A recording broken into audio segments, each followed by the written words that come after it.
Daily Words of God.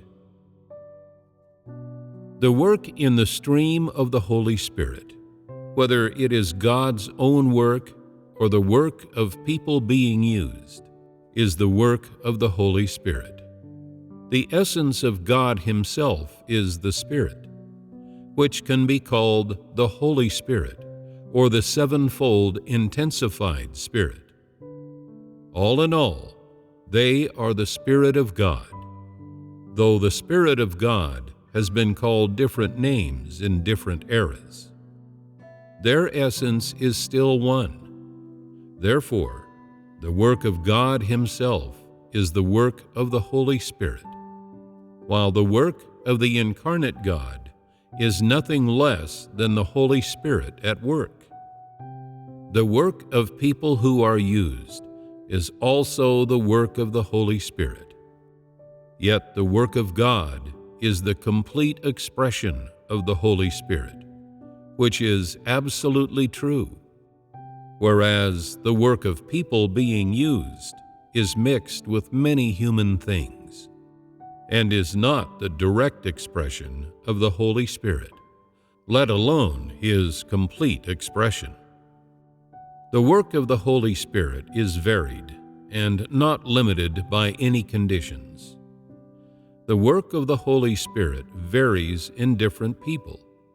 It manifests different essences, and it differs by era, as well as by country. Of course, although the Holy Spirit works in many different ways and according to many principles, no matter how the work is done or on what kind of people, its essence is always different. All the work done on different people has its principles, and all of it can represent the essence of its objects. This is because the work of the Holy Spirit is quite specific in scope and quite measured. The work done in the incarnate flesh is not the same as the work conducted on people, and the work varies too, according to the caliber of the person on whom it is conducted. Work done in the incarnate flesh is not done on people, and it is not the same work as that done on people. In brief, no matter how it is done, the work performed on different objects is never the same, and the principles by which He works differ in accordance with the states and natures of the different people on whom He works. The Holy Spirit works on different people based on their inherent essence, and does not make demands on them that exceed that essence, nor does He do work on them that exceeds their inherent caliber. So the work of the Holy Spirit on man allows people to see the essence of that work's object.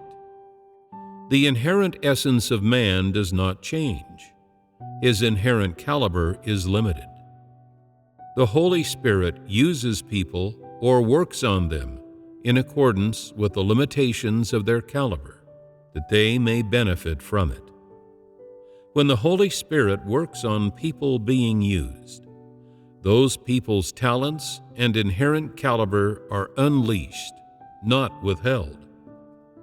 Their inherent caliber is exerted in service of the work. It may be said that He uses the parts of men that can be used in His work in order to achieve results in that work. By contrast, work done in the incarnate flesh expresses the work of the Spirit directly and is unadulterated by the human mind and thoughts. Neither man's gifts, nor man's experience, nor man's innate condition can reach it. All the myriad work of the Holy Spirit is meant to benefit and edify man.